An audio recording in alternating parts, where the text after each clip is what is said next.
The council chamber of the Zetharian Empire stretched across 300 meters of polished obsidian floor. Circular windows carved into the domed ceiling filtered the light of their twin suns into gentle amber rays.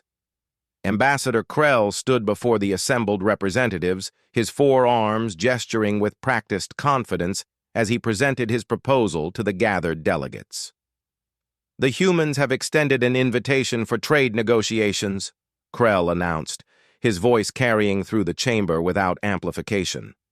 "Their sector shows remarkable resource potential.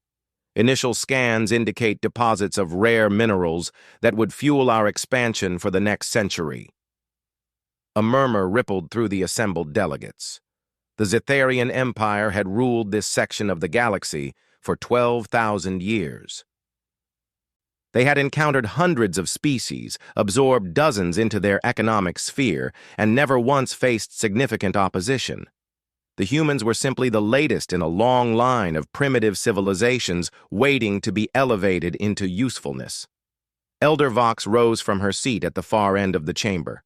Her scales had faded to a pale silver with age, and she moved with the deliberate slowness of someone who had witnessed 6 centuries of galactic politics.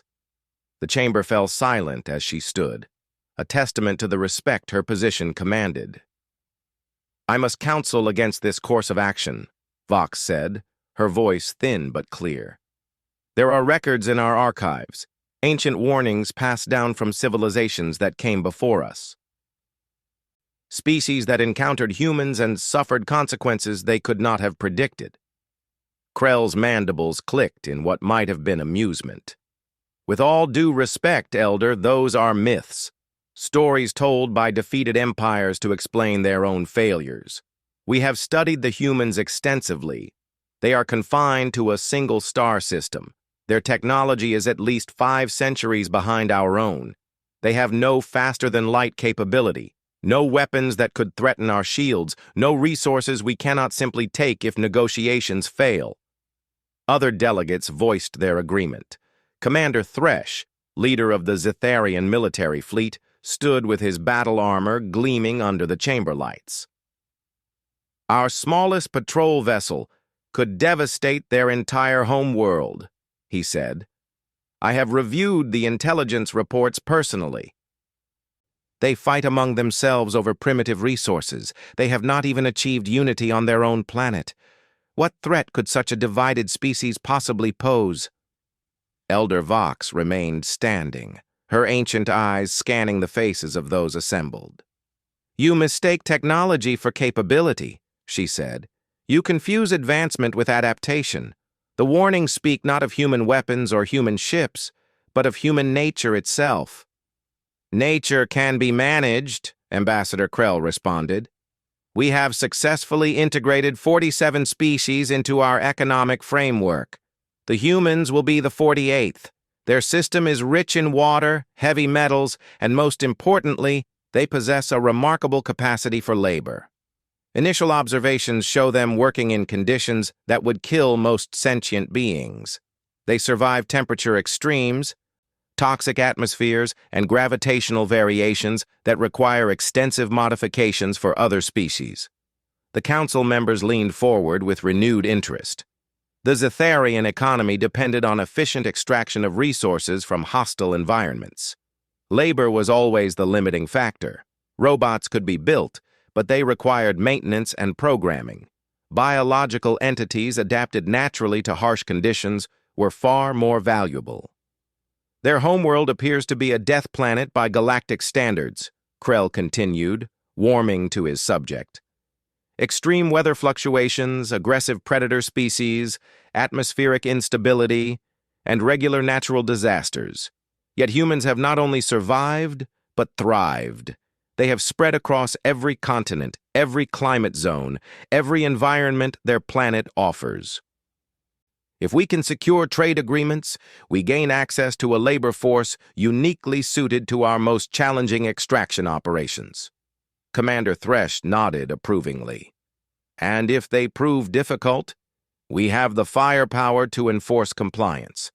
Our battle groups have subdued far more advanced civilizations. I have 3 dreadnoughts that could be repositioned to human space within a standard week. Elder Vox sat down slowly, her expression unreadable. You will do as you see fit, she said quietly, as you always have. But remember this moment when the consequences arrive. Remember that you were warned. The council voted overwhelmingly to proceed with Krell's proposal. Only Vox abstained, sitting in silence as the other delegates celebrated what they saw as an inevitable triumph.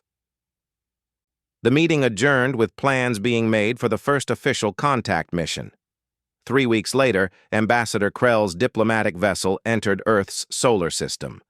The ship itself was a masterpiece of Zetharian engineering, stretching 2 kilometers from bow to stern, equipped with weapons capable of reducing continents to ash and shields that could withstand direct impacts from stellar masses. It carried a crew of 300, including diplomats, scientists, military advisors, and trade specialists. As they approached Earth, the ship's sensors began picking up transmissions, radio waves, primitive electromagnetic communications, and scattered laser signals. The communications officer compiled a report that confirmed everything their long-range intelligence had suggested. The humans were technologically backward, politically fractured, and completely unaware of the greater galactic community. They're broadcasting entertainment programs into space, the communications officer reported with barely concealed amusement. Stories, music, something called sports. They have no unified government. At least 47 major political entities exist on the surface, many in active conflict with each other. Krell reviewed the data with satisfaction. Divided populations were easier to negotiate with. There was always one faction desperate enough or ambitious enough to accept whatever terms were offered. The Zetharians had played this game countless times across countless worlds. The diplomatic vessel took up a stable orbit above Earth and transmitted a first contact message in 17 different human languages. The message was carefully crafted to appear friendly and beneficial. It spoke of mutual cooperation, cultural exchange, and the great opportunities that awaited humanity among the stars. The response from Earth was chaotic. Different governments transmitted different messages, often contradicting each other. Some welcomed the visitors with enthusiasm. Others demanded to know the aliens' intentions. Several transmitted messages of religious significance. One faction simply broadcast a continuous stream of what appeared to be mathematical proofs, as if trying to establish common ground through universal constants. Krell selected the messages that seemed most receptive and established communication channels with 3 major Earth governments. Within 48 hours, preliminary meetings had been scheduled. The Zetharians would send a delegation to the surface to begin formal negotiations. The landing site was carefully chosen. A remote location far from major population centers, with clear approaches and minimal military presence nearby. The Zetharians wanted to control the circumstances of first contact, to manage the narrative before it could spiral beyond their guidance. The shuttle that descended through Earth's atmosphere was designed to impress. It gleamed with polished metal, displayed advanced propulsion that left no exhaust trail, and landed with such precision that it disturbed not a single blade of grass in the designated field. The ramp extended, and Ambassador Krell emerged with his delegation. The humans waiting to greet them seemed impossibly fragile. They stood roughly 2 meters tall, bipedal, with no natural armor or defensive features. Their skin was exposed and vulnerable, their limbs thin and apparently weak. They wore artificial coverings and carried primitive recording devices. Yet Krell noticed something that gave him momentary pause. The humans did not appear frightened or awed. They watched the Zetharian delegation with expressions that were difficult to read. Curiosity, certainly, but also something else, a kind of calculated assessment, as if they were measuring not just the aliens' appearance but their intentions and capabilities. The lead human representative stepped forward, extending one hand in what their database indicated was a gesture of greeting. "Welcome to Earth," the humans said in their language. I am Secretary General Martinez of the United Nations. We are honored by your visit. Krell performed the gesture, noting how the human's hand felt soft and warm, lacking the armored scales common to most sentient species. We are pleased to begin this historic dialogue, Krell responded in perfect human English. The Zitharian Empire has much to offer your developing civilization.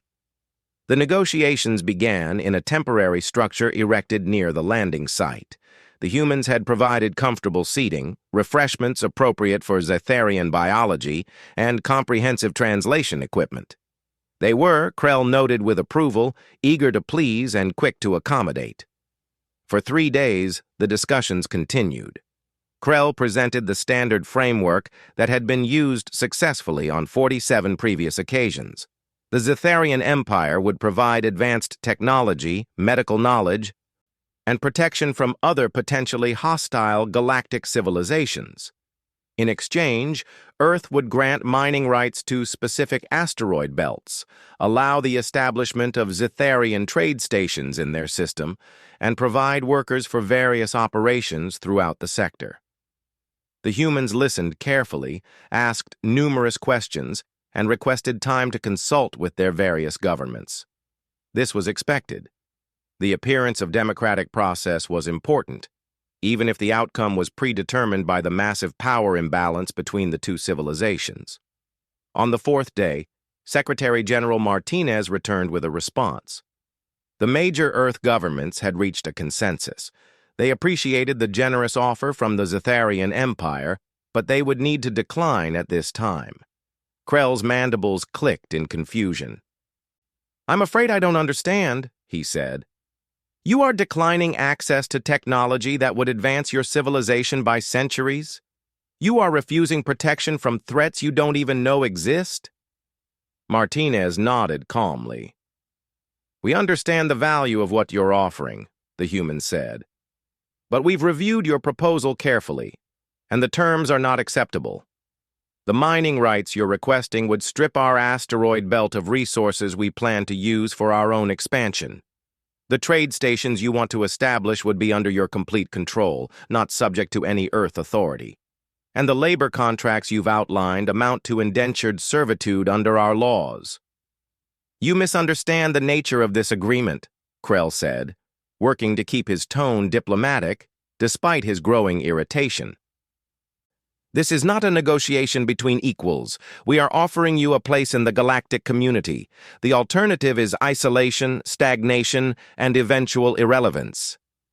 "Perhaps," Martinez replied, "but it will be our isolation, our stagnation, and our irrelevance to manage. We appreciate you coming all this way, Ambassador, but Earth will have to decline your offer." Krell stood abruptly, his forearms flexing in a display of displeasure that was universal among Zitharian species. "You are making a grave mistake," he said. "The Zitharian Empire does not make such generous offers twice."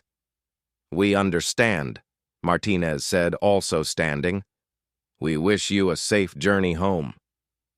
The diplomatic delegation returned to their shuttle in silence. As they lifted off from Earth's surface, Krell transmitted a full report back to the Council. His recommendation was simple and direct. The humans had proven themselves unreasonable and ungrateful.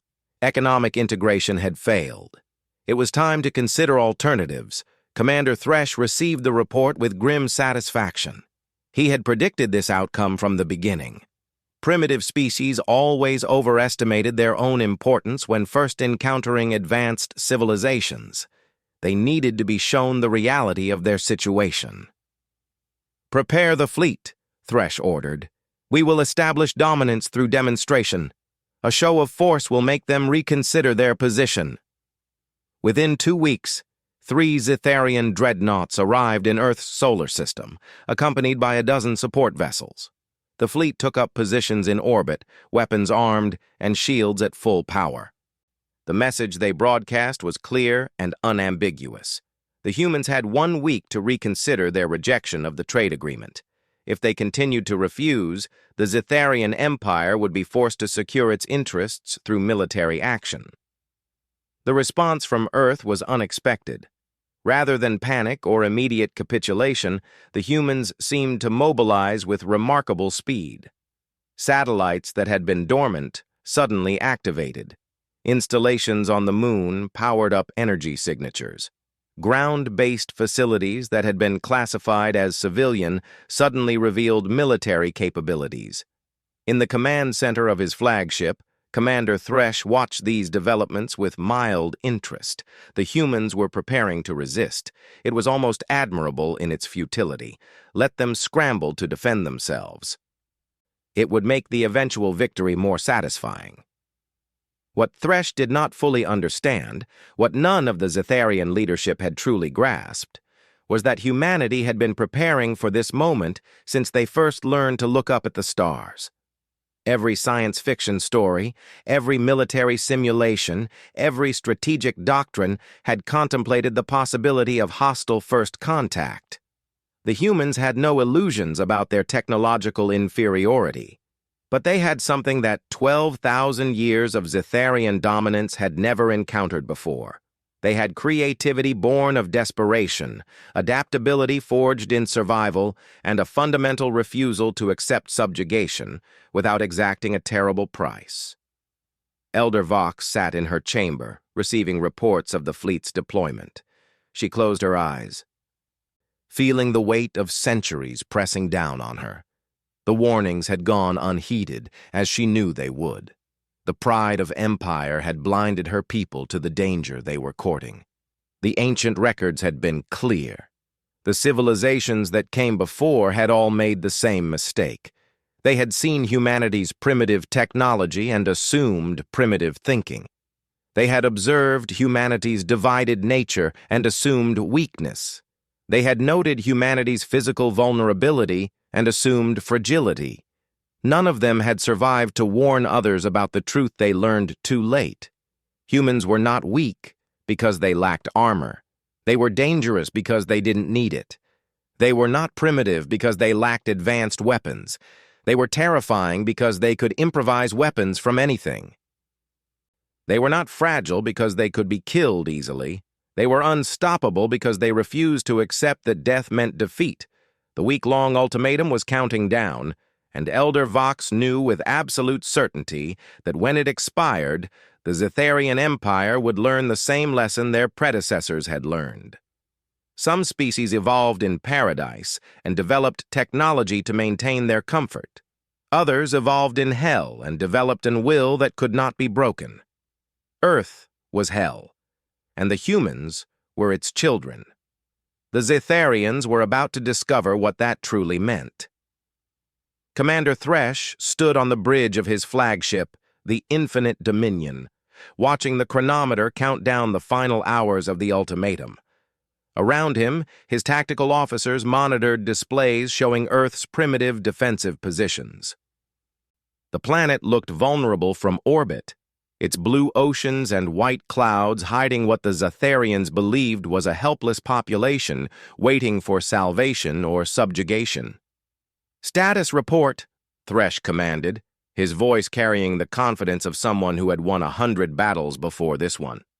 "All weapon systems operational," the tactical officer responded. "Shields at maximum capacity. Support vessels have taken up positions covering all major population centers. Ground forces are prepared for deployment. The humans continue broadcasting requests for negotiation, but they have not agreed to our terms." Thresh's mandibles clicked in satisfaction. The humans were behaving exactly as expected. They were buying time, hoping some miracle would save them from the inevitable. It was a pattern he had seen before. Inferior civilizations always believed they were special, that somehow the rules that governed galactic power dynamics would not apply to them. "Open a channel to the human government," Thresh ordered. "Let them hear the voice of reality one final time." The communication system established a connection, and Thresh found himself looking at a screen showing Secretary General Martinez, along with several other human representatives. They looked tired, stressed, but not defeated. That would change soon enough. "This is your final opportunity," Thresh announced. "Accept the terms of the trade agreement, or face the consequences of your defiance. We have been generous in our patience, but that patience is now exhausted. You have 2 hours to respond with complete acceptance of all terms. If you refuse, we will demonstrate the futility of resistance. Martinez leaned forward in his chair, his expression unreadable. Commander, we have already given you our answer. Earth will not submit to economic exploitation disguised as cooperation. We understand you have superior technology. We understand you have more powerful weapons. But those facts do not change our position. This is our world, our system, and our future. We will defend it with everything we have. Everything you have is nothing, Thresh replied coldly. Your weapons cannot penetrate our shields. Your ships cannot match our speed. Your soldiers cannot withstand our firepower. You are children playing at war against adults who have mastered it across 10,000 worlds. Perhaps, Martinez said, but we are children who grew up in a very dangerous neighborhood. We learned some hard lessons along the way. You are welcome to test whether those lessons have any value. The communication ended, and Thresh turned to his officers with something approaching respect for the human's courage, even if it was misplaced. Prepare for demonstration strike, he ordered. Target the Antarctic region, uninhabited terrain, sufficient power to create a visible impact from anywhere on the planet. Let them see what defiance costs. The weapons officer began charging the main plasma cannon, a weapon capable of boiling away oceans and cracking continental plates. The target was selected carefully. A remote ice sheet where no human settlements existed. The strike would cause massive destruction but minimal casualties. It was meant to terrify, not to exterminate. Dead populations could not work in the mines. As the weapon reached full charge, alarms suddenly screamed across the bridge. The sensor officer's voice carried a note of confusion that Thresh had never heard before. Commander, we have multiple incoming objects. Small, fast-moving, launched from the lunar surface, reading over 300 separate trajectories, all converging on our position. Thresh moved to the sensor display, studying the incoming threats. They appeared to be primitive missiles, chemical rockets that could not possibly penetrate Zetharian shields. Ignore them, he commanded. Maintain targeting lock on Antarctica. These are desperate gestures from a doomed population. The missiles closed rapidly, and the fleet's automated defenses began tracking them. But something was wrong. The missiles were not following standard attack patterns. They were spreading out, surrounding the fleet in a three-dimensional sphere rather than attacking in waves. Detonations, the sensor officer reported. Multiple nuclear explosions occurring around the fleet. Estimate yields between 500 kilotons and 2 megatons. No shield penetration, no damage to any vessels. Thresh allowed himself a moment of satisfaction. The humans had expended their most powerful weapons, and the Zetharian shields had not even flickered. The demonstration was going exactly as planned. Now they would understand the futility of resistance. But then the sensor officer's voice changed, taking on an edge of concern. Commander, sensors are experiencing interference. Heavy electromagnetic radiation across multiple spectrums. Communications with support vessels becoming intermittent. Compensate, Thresh ordered. These are primitive nuclear weapons. We have protocols for this exact scenario. Increase shield harmonics and switch to secondary sensor arrays. The bridge crew worked to implement his orders, but the interference was intensifying. The nuclear explosions had not been meant to damage the fleet. They had been meant to blind it. The electromagnetic pulses from dozens of detonations were creating a sphere of electronic chaos that disrupted sensors, communications, and targeting systems. And in that moment of confusion, the real attack began. From hidden positions on the lunar surface, from orbital platforms that had appeared to be deactivated satellites, from ground-based installations deep in mountain ranges, hundreds of kinetic weapons launched simultaneously. These were not sophisticated missiles or energy weapons. They were simple, brutal, and ancient in concept. Tungsten rods, accelerated to tremendous velocities, guided by systems that did not depend on the electromagnetic spectrum now saturated with nuclear interference. The first impacts struck the Zetharian support vessels. The shields, designed to disperse energy weapons and deflect missiles, were not optimized for solid projectiles moving at orbital velocities. The tungsten rods punched through shields weakened by the electromagnetic chaos, striking hulls with force equivalent to tactical nuclear weapons. 3 support vessels disappeared in expanding clouds of debris. 2 more were crippled, their propulsion systems destroyed, leaving them tumbling helplessly in orbit. The remaining ships scrambled to adjust shields and reposition for defense, but the kinetic weapons kept coming, wave after wave, launched with timing that suggested coordination across the entire planet. "Evasive maneuvers!" Thresh roared, his composure finally cracking. "Return fire on all ground-based launch sites. Get me communications with the fleet immediately." But communications were still compromised, and the human attacks were coordinated through systems the Zetharians could not disrupt. Fiber optic networks on Earth's surface, laser communications between ground and lunar positions, even primitive radio systems that could function in the electromagnetic storm humanity had deliberately created. The Infinite Dominion shuddered as a tungsten rod struck its port shield array. The shield held, but power fluctuations rippled through the ship. Thresh realized with growing horror that the humans had not been trying to penetrate the shields with nuclear weapons. They had been softening them up, degrading their efficiency, preparing them for the kinetic strikes that followed. "Target the lunar installations," Thresh commanded. "Maximum firepower. Eliminate those launch sites." The Infinite Dominion's main weapons swung toward the moon and fired.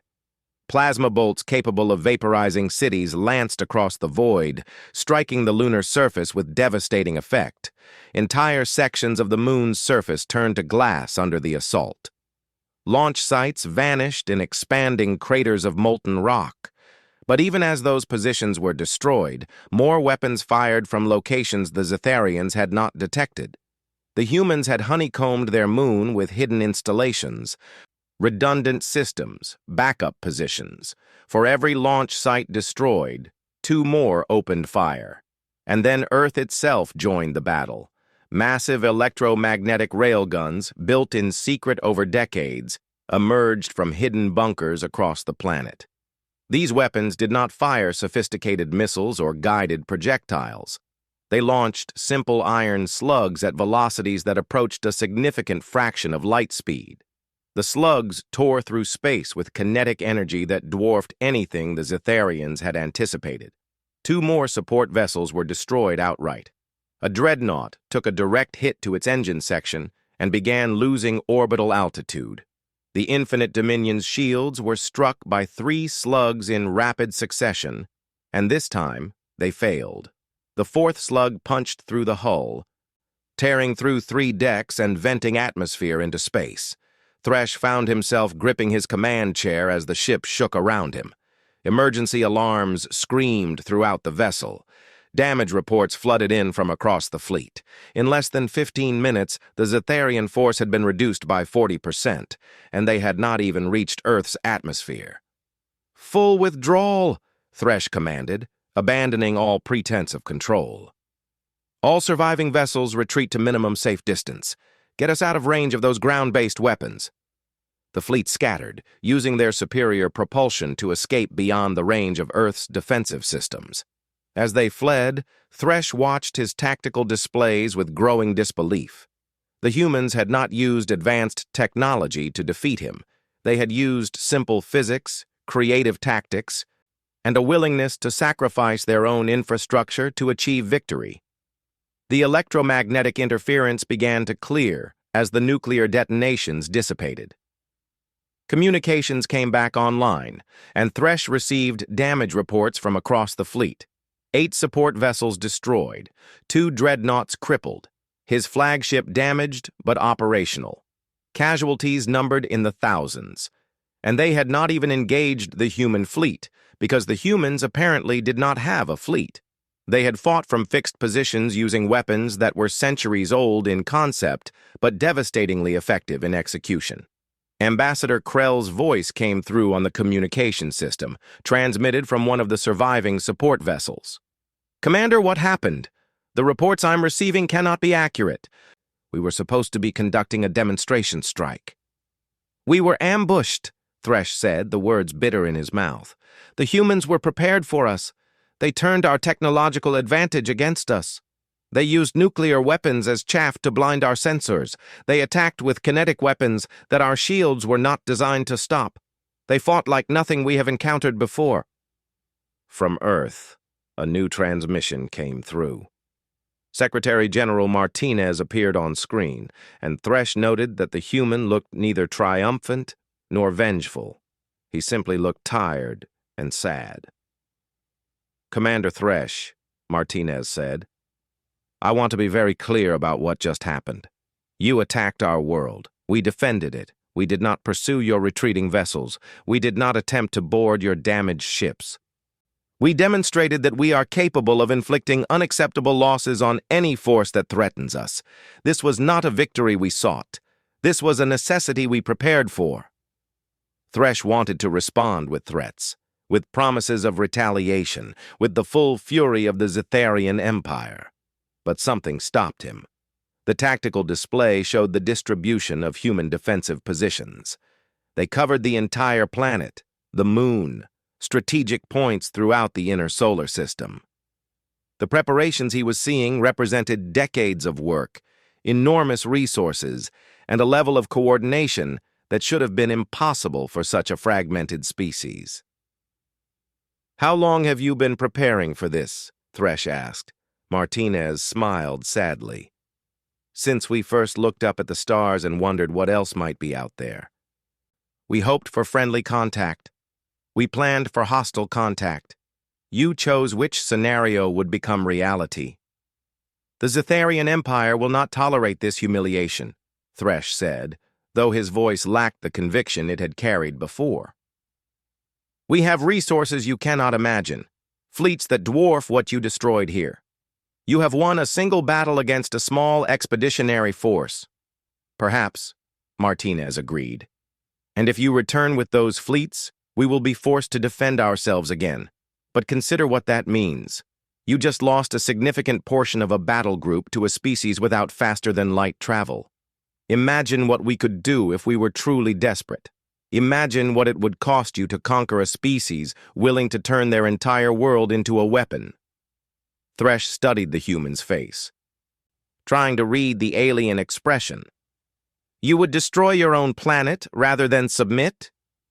We would make any attempt to conquer us so costly that it would not be worth the effort," Martinez replied. "That has been our strategic doctrine from the beginning. We cannot match you in technology. We cannot defeat you in open space. But we can make occupying our world expensive enough that you will eventually decide it is not worth the cost.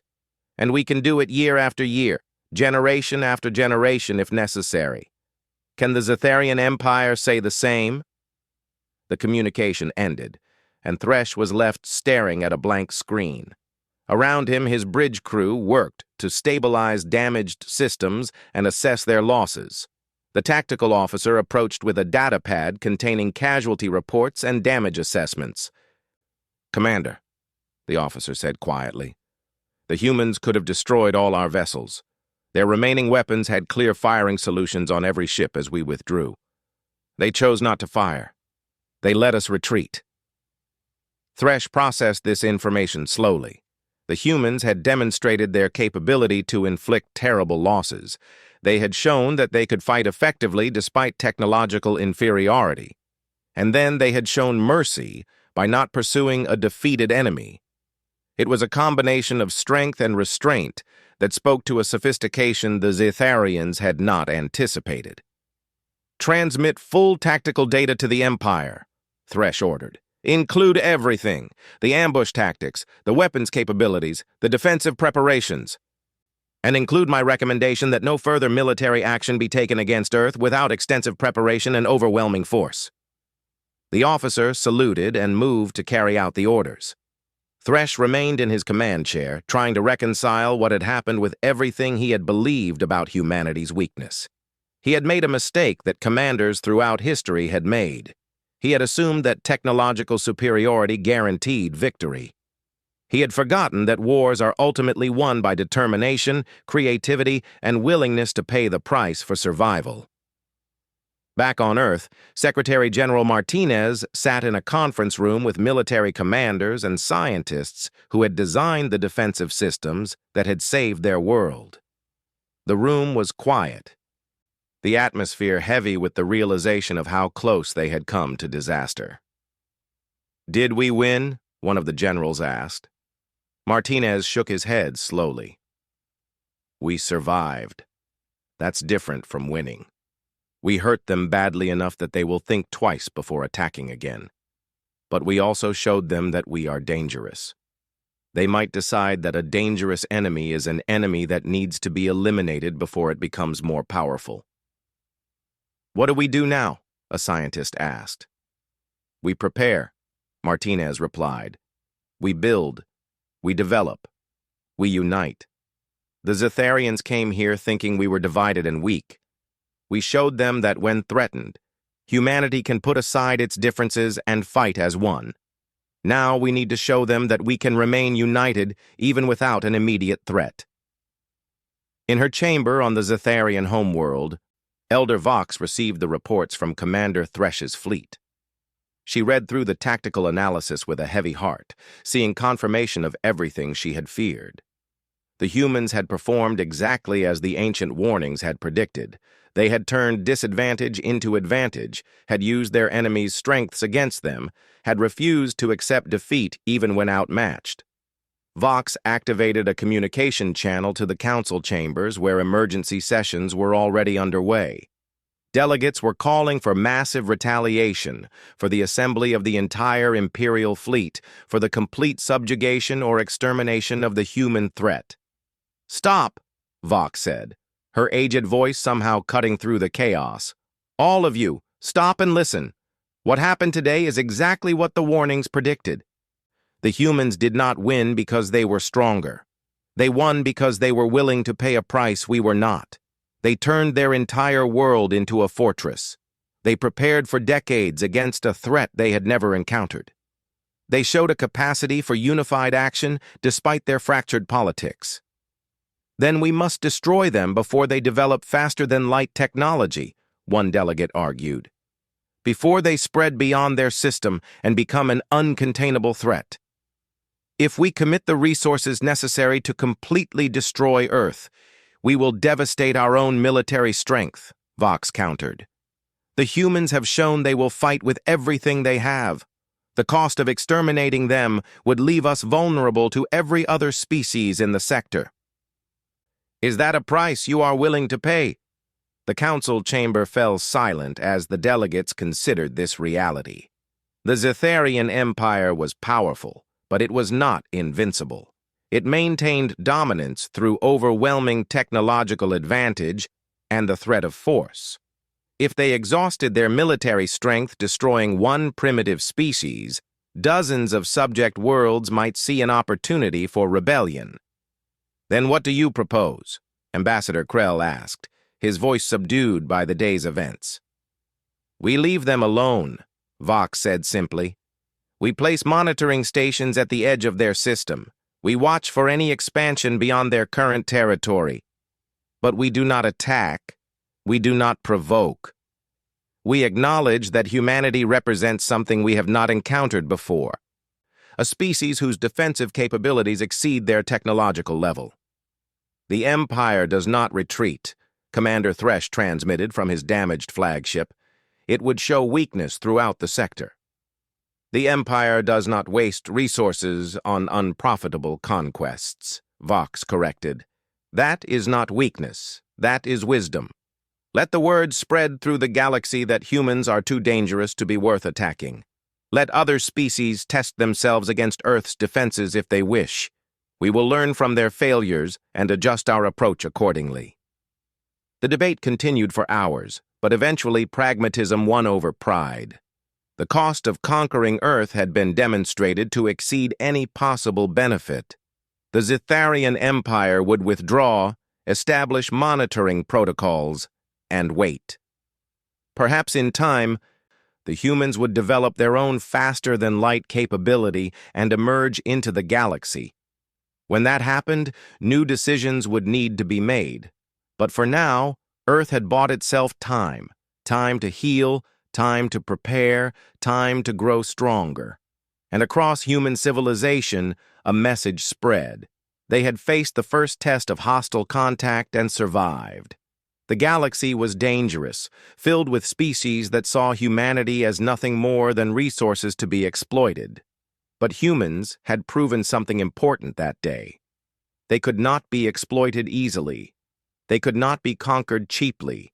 They could not be dismissed as primitive children playing at civilization.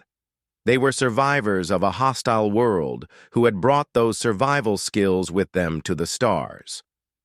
And any species that underestimated them would learn the same hard lesson the Zitharians had learned. The elders had cautioned them about humans. Now those warnings would be updated with fresh data, recent losses, and hard-won knowledge. Humanity was dangerous, not despite their primitive technology, but because of how they used it. They were threats not because of what they had, but because of what they were willing to sacrifice. And in the vastness of space, countless species would eventually have to decide whether to heed these warnings or learn their truth the hard way. 15 years had passed since the Zitharian fleet retreated from Earth's solar system. The galaxy had not forgotten what happened in those critical hours above the blue planet. The story spread through trade networks, diplomatic channels, and military briefings. Some species dismissed it as exaggeration, others saw opportunity. A few recognized warning signs they chose to heed. The Krillian Confederacy belonged to the second category. They were raiders by nature, a loose alliance of clans that had built their economy on quick strikes against vulnerable worlds. They took what they wanted through overwhelming force applied before targets could mount effective resistance. Their ships were fast, their weapons deadly, and their tactics refined over centuries of successful predation. Warlord Shak commanded the largest Krillian battle group, 300 vessels strong. He sat in his command throne reviewing intelligence reports about Earth with growing interest. The planet's defensive systems had aged without maintenance. The unity displayed during the Zitharian attack had fractured back into competing nations and ideologies. Most importantly, Earth still had no faster-than-light capability. They remained trapped in their solar system, unable to call for help or escape. The Zitharians were soft, Shak announced to his assembled clan leaders through a holographic conference. They warned before attacking. They tried to minimize casualties. They fought with one hand tied behind their backs because they wanted workers, not corpses. We have no such restraint. The clan leaders growled their approval. Krillian culture valued strength and decisiveness. Mercy was seen as weakness, hesitation as fatal flaw. They would strike Earth without warning, overwhelming defensive positions before humans could coordinate a response. They would take everything of value and leave the planet burning. The Zitharians lost because they underestimated their enemy, one clan leader cautioned. Should we not approach with more care? Shak's fangs showed in what passed for a smile among his species. The Zitharians lost because they fought like politicians. We are warriors. We do not demonstrate. We do not negotiate. We attack with absolute commitment. By the time the humans realize they are under assault, half their defensive systems will already be destroyed. The battle group began moving toward Earth's system through routes that avoided the Zitharian monitoring stations. It took 3 weeks to position the fleet properly, using the asteroid field on the system's edge as cover. Shak studied the latest intelligence on human defensive positions, noting gaps that had emerged over the years as maintenance funding decreased and political attention shifted elsewhere. They have grown complacent, Shak observed. They won one battle and convinced themselves they were safe. They will learn that safety is an illusion, and that predators always find weakness eventually. The attack began without warning during Earth's night cycle on the hemisphere containing the largest population centers. 300 Krillian vessels dropped out of faster-than-light travel in perfect formation, weapons already charging, shields at maximum. The first targets were the lunar bases that had caused such trouble for the Zetharians. Plasma bolts and kinetic missiles saturated the moon's surface before any defensive systems could activate. Launch sites disappeared in expanding clouds of debris and vaporized rock. The Krillians used overwhelming firepower where the Zetharians had used precision strikes.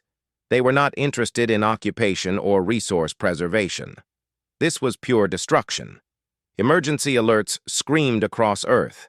Defense networks that had been running on standby power suddenly surged to full activation.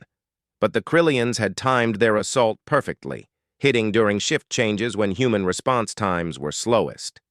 Critical seconds were lost as commanders scrambled to assess the situation and coordinate responses. The second wave of attacks hit Earth's orbital platforms. Satellites were swept from the sky by targeted strikes. The electromagnetic railguns that had devastated the Zetharian fleet found themselves under attack before they could charge to firing capacity. Nuclear launch sites detected incoming threats too late to initiate proper defensive protocols. Shock watched the destruction with satisfaction. This was how wars should be fought. No warnings, no mercy, no hesitation. Simply overwhelming violence applied with precision and speed. The humans were reacting now, but their responses were fragmented and desperate. Victory appeared inevitable. But then something unexpected happened. Something the intelligence reports had not predicted, and Shock's experience had not prepared him for. Earth's civilian infrastructure began transforming into weapons platforms. Commercial satellite networks, supposedly deactivated for years, suddenly broadcast jamming signals across every communication frequency. Civilian cargo ships in orbit, apparently abandoned hulks, revealed hidden weapons and opened fire on Krillian vessels. Even the planet's internet infrastructure, which should have been vulnerable to electromagnetic attack, proved to be hardened and redundant far beyond anything civilian networks required. And then Earth's population itself became part of the defense. In cities across the planet, emergency protocols activated that had been drilled into populations since childhood. Subway systems transformed into bomb shelters. Buildings raised electromagnetic shielding systems. Power grids were intentionally collapsed in specific patterns that created interference with Krillian targeting systems. It was not the action of a military force. It was the coordinated response of an entire species that had been training for this moment for 15 years. The Krillian fleet pressed their attack, dropping into lower orbits to target ground-based defensive positions. But as they descended, they entered the atmosphere's upper layers where Earth's true innovation became apparent. Thousands of small drones, launched from hidden positions across the planet, rose to meet them. These were not sophisticated military hardware. They were commercial quadcopters, weather balloons, even civilian aircraft that had been modified during the years since the Zetharian attack. Each carried a simple payload of explosives or shrapnel. Individually, they were worthless. Collectively, they were a swarm that filled the sky. Krillian shields, designed to stop plasma bolts and missiles, found themselves overwhelmed by sheer numbers. The drones were too small, too numerous, too cheap to effectively target. They swarmed damaged vessels like insects, exploiting every weakness, causing system failures through death by 1,000 cuts. 3 Krillian ships were destroyed outright when drones penetrated damaged shield systems and detonated inside engine compartments. Dozens more suffered degraded capabilities as swarm after swarm struck their hulls. The attack that had seemed unstoppable minutes before was bogging down in ways that defied conventional military doctrine. And then, Earth's real response began. The electromagnetic railguns that survived the initial assault opened fire, but they were not targeting ships as the Zetharians had. They were firing into space on ballistic trajectories calculated to arrive at specific coordinates minutes later.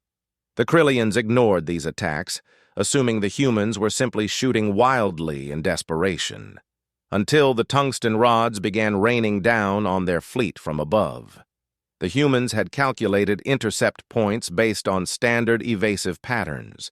They had fired blind, trusting mathematics and prediction algorithms rather than direct targeting.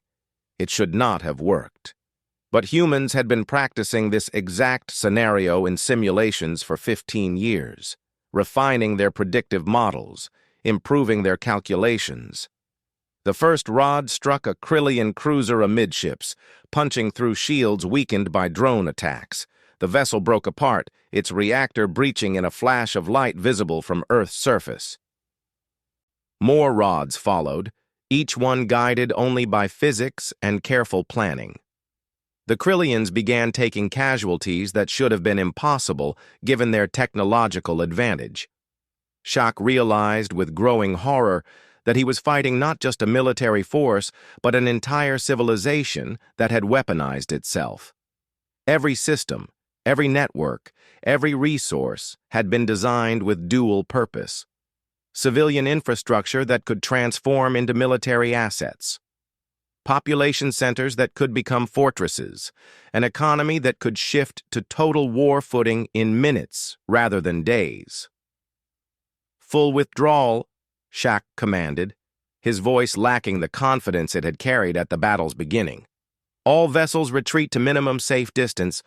We regroup and reassess. But retreating from Earth's system proved more difficult than entering it. The humans had deployed mines throughout the outer system, simple devices that triggered on proximity sensors. They were not sophisticated enough to destroy capital ships, but they did not need to be. They disrupted formation integrity, forced vessels to maneuver, created chaos in what should have been an orderly withdrawal. And as the Krillian fleet scattered, Earth's hidden reserves revealed themselves. Ships that had appeared to be civilian freighters dropped their camouflage, revealing missile batteries and point defense systems.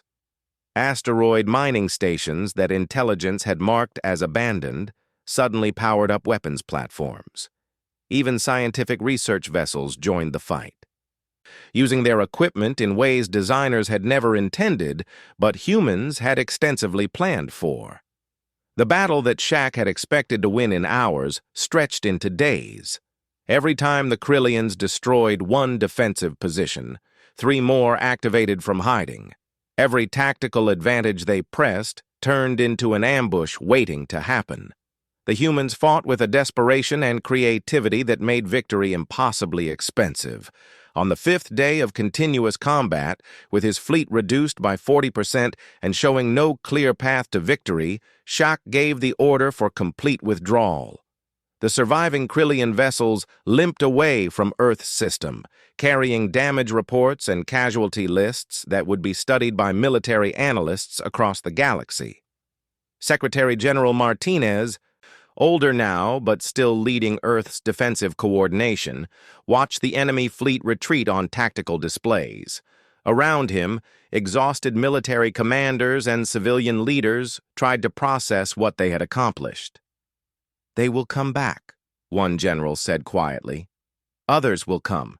We cannot fight the entire galaxy indefinitely." Martinez nodded slowly. "No, we cannot. But we do not need to fight the entire galaxy. We just need to make every fight cost more than we are worth. We need to be the planet that predators learn to avoid because we hurt them too badly when they attack." "How long can we sustain this?" a civilian leader asked. "Our economy is militarized. Our infrastructure is dual purpose. Our children grow up learning evacuation drills and emergency protocols. This is not a normal way to live." "Normal is a luxury we cannot afford," Martinez replied. "We are alone in a hostile galaxy. We have no allies, no protectors, no one to call for help when danger comes. So we adapt. We turn our entire civilization into something that can survive without those advantages. It is not the life we would choose, but it is the life we have." Across Earth, cleanup operations began. Damaged satellites were retrieved or destroyed. Casualties were counted and mourned. Defensive systems were repaired and upgraded based on lessons learned from the battle. And planning began for the next attack, because everyone now understood that there would be a next attack. But something else was happening in the galaxy beyond Earth's solar system. The Krillian defeat spread through communication networks even faster than the Zetharian withdrawal had. Two major military powers had now attacked Earth and been driven back with significant losses. The pattern was becoming clear to anyone willing to see it. Humans were dangerous not because of their technology, but because of their nature. They were a species that had evolved on a hostile world where survival required constant adaptation and improvement. They did not develop in paradise like the Zetharians or grow strong through easy conquest like the Krillians. They came from a planet that tested them every day, that challenged them with disasters and predators and environmental extremes that would have destroyed softer species, and they brought that survival instinct with them to the stars. Elder Vox, now ancient even by her species' standards, compiled a comprehensive report on humanity for the Galactic Council archives. It was meant to be a warning, a lesson learned through hard experience that future civilizations might study and heed. The report was thorough and brutally honest. It described humanity's physical weakness and technological limitations. But it also described their capacity for unified action when threatened, their ability to turn any resource into weapons, their willingness to sacrifice anything to preserve their independence. Most importantly, it described the psychological profile of a species that simply refused to accept defeat as final. Humans do not surrender when logic dictates they should, Vox wrote in her report. They do not calculate odds and accept inevitable outcomes. They fight until they physically cannot fight anymore, and then they prepare to fight again tomorrow. This is not bravery or foolishness. It is simply who they are. Any species that fails to account for this characteristic will pay a terrible price. The report was distributed to members of the Galactic Council, stored in military databases, and referenced in diplomatic briefings. Some species read it and adjusted their assessment of humanity accordingly. Others dismissed it as excuse-making by failed conquerors, and a few began watching Earth with new interest, wondering if humanity might eventually become not an enemy to avoid, but an ally worth courting. 40 years after the Zetharian attack, Earth finally developed its first functional faster-than-light drive. The achievement came not from alien technology, but from human innovation. Decades of research and experimentation refined by the understanding that they needed this capability to survive. The first vessel capable of interstellar travel was not a warship or a colony ship. It was a diplomatic vessel, sent to establish contact with other civilizations on humanity's own terms. The ship carried ambassadors, scientists, and detailed records of Earth's history, but it also carried something else. Copies of Elder Vox's report, translated into human languages, studied by Earth's leadership with deep interest. For the first time, humans understood how they were perceived by the galactic community, not as victims or primitives, but as dangerous survivors who had earned respect through blood and determination. Ambassador Chen, chosen to lead this first diplomatic mission, read through Vox's report during the long journey to the nearest neutral space station. She found it both humbling and affirming. The galaxy saw humanity clearly, perhaps more clearly than humans saw themselves. They were not the strongest species or the most advanced, but they were resilient in ways that could not be easily quantified or predicted. The space station where first contact would occur was ancient, maintained by a consortium of species that valued neutral ground for diplomatic exchanges. Ambassador Chen and her delegation arrived to find representatives from dozens of civilizations waiting with varying degrees of curiosity and caution. The Zetharians sent Ambassador Krell, older now, but still serving his empire. The meeting between human and Zetharian was tense, but respectful. Both sides understood they had tested each other and found no easy victory waiting. An uneasy mutual respect had replaced the initial contempt and anger. "Your species has proven difficult to categorize," Krell admitted during their first private conversation. "You do not fit established patterns. You are weak but dangerous, primitive but innovative, divided but capable of sudden unity. It is unsettling." Chen smiled slightly. "We find ourselves equally unsettled by the galaxy we have encountered. You have technologies we can barely comprehend, resources that dwarf our entire civilization, and thousands of years of experience we lack. But we have learned one important lesson. Power is not the same as invincibility. Technology is not the same as wisdom. And age is not the same as understanding." Spoken like someone who has survived 2 major attacks on their home world, Krell observed. "Earth has bought itself a reputation. Some species now view you as too dangerous to engage. Others see opportunity in potential alliance with such fierce defenders. The question becomes, what does humanity want from the galaxy?" "The same thing we have always wanted," Chen replied. "To survive, to grow, to explore, and to maintain our independence. We do not seek to conquer or dominate, but we will not accept subjugation or exploitation. If the galaxy can meet us on those terms, we are ready to engage with any civilization willing to approach in good faith." This message spread through the diplomatic networks following the conference. Humanity was extending an olive branch, but one covered in thorns. They wanted peace, but would not purchase it through surrender. They sought cooperation, but would not accept terms that reduced them to second-class status. They were offering partnership to anyone brave enough to treat them as equals rather than resources to be exploited. Some species accepted this overture enthusiastically. Smaller civilizations that had themselves faced aggression from larger powers saw humans as potential allies against common threats. They understood the value of connections with survivors who had proven themselves capable of inflicting disproportionate costs on attackers. Other species remained cautious or hostile. The Krillian Confederacy, humiliated by their defeat, refused all contact with human representatives.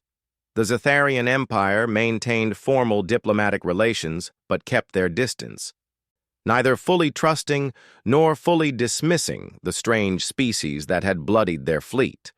And through it all, Elder Vox watched with the satisfaction of someone whose warnings had finally been validated. She had lived long enough to see humanity emerge from isolation not as victims, but as active participants in galactic affairs. They had earned their place not through technology or conquest, but through sheer determination to survive and maintain their sovereignty. On Earth, Secretary General Martinez retired after 45 years of service. His farewell address to the human population was broadcast across the planet and transmitted to the growing network of human diplomatic outposts throughout the galaxy. "We were tested twice by forces that assumed our weakness," Martinez said to cameras broadcasting his words to billions. "We survived not because we were stronger, but because we were willing to pay the price of survival. We turned our world into a fortress, our economy into a weapon, our entire civilization into something that could not be easily conquered or exploited. This was not an easy choice. It cost us much of the peaceful development we might have enjoyed, but it purchased something invaluable: our freedom." He paused, looking directly into the cameras with eyes that had seen the worst of galactic conflict and the best of human determination. "Now we stand at a crossroads. We have faster-than-light travel. We have diplomatic relations with dozens of species. We have opportunities that seemed impossible when I first took office. But we must never forget the lessons we learned. The galaxy is dangerous. Peace is maintained not through hope, but through strength. And our greatest weapon is not technology or numbers, but our fundamental refusal to be broken." The address ended, and across Earth people returned to their daily lives.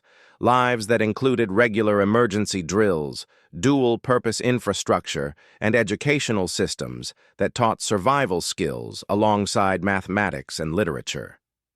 It was not the peaceful civilization early visionaries had imagined, but it was a civilization that had proven capable of surviving contact with a hostile galaxy. And in the archives of dozens of civilizations, Elder Vox's report continued to be updated with new data. Each update reinforced the same basic message. Humans were dangerous not despite their limitations, but because of how they responded to those limitations. They adapted, improvised, and refused to accept defeat, even when logic suggested they should. The report's conclusion remained unchanged across all updates. Approach humanity with caution and respect. They cannot be easily conquered, safely exploited, or reliably predicted. They are survivors from a harsh world who carry that survival instinct into every interaction. Any species that underestimates them will join the growing list of civilizations that learn this lesson through painful experience. 50 years after the Zytharian attack, Earth's population passed 10 billion. Human colonies began establishing themselves on Mars and the moons of Jupiter. The defensive systems that had saved their homeworld twice were now being built into every new settlement. Humanity was expanding, but they were expanding as conquerors of harsh environments rather than subjugators of weaker species. And throughout the galaxy, the elders of countless civilizations continued to caution their ambitious leaders about humans. Most listened, having learned from the examples of the Zytharians and Krillians. A few ignored the warnings, convinced they would succeed where others had failed. Those few inevitably learned the same hard lessons. Earth's defensive capabilities only improved with time and experience. Human tactical doctrine evolved with each conflict, incorporating new lessons while maintaining the core principle of making attacks impossibly expensive. And the human spirit, that fundamental refusal to surrender or submit, only grew stronger with each survival. Elder Vox did not live to see humanity's first colony ship leave their solar system. She passed peacefully in her sleep at the remarkable age of 850 years, but her legacy endured in the warnings she had documented so carefully, in the reports that saved countless species from making fatal mistakes, and in the recognition that survival in the galaxy required wisdom as well as strength. Her final words, recorded for the archives, summarized everything she had learned about humanity in her long life. They are not the strongest species. They are not the smartest or most advanced, but they may be the most dangerous, because they simply will not stop. They will not surrender. They will not accept subjugation. They will fight with whatever they have for as long as they must, paying any price necessary to remain free. This is not a defect to be exploited or a weakness to be leveraged. It is their fundamental nature, and any species that fails to respect it will discover why the elders issue their warnings. And across the galaxy, those warnings continued to echo. Some civilizations heeded them and approached humanity with the caution and respect such dangerous survivors deserved. Others dismissed them and learned through bitter experience why the elders had been so insistent in their cautions. But whether through wisdom or painful education, the galaxy gradually came to understand a fundamental truth about the species from Earth. Humans were not to be trifled with. Not because they were invincible, but because they made victory so expensive that no rational aggressor would pay the price. The elders had cautioned them about humans. Those who listened avoided disaster. Those who did not learn why some warnings should never be ignored. And humanity, through blood and determination and absolute refusal to be broken, earned their place among the stars not as subjects but as equals who had proven themselves worthy of respect through the hardest trials imaginable.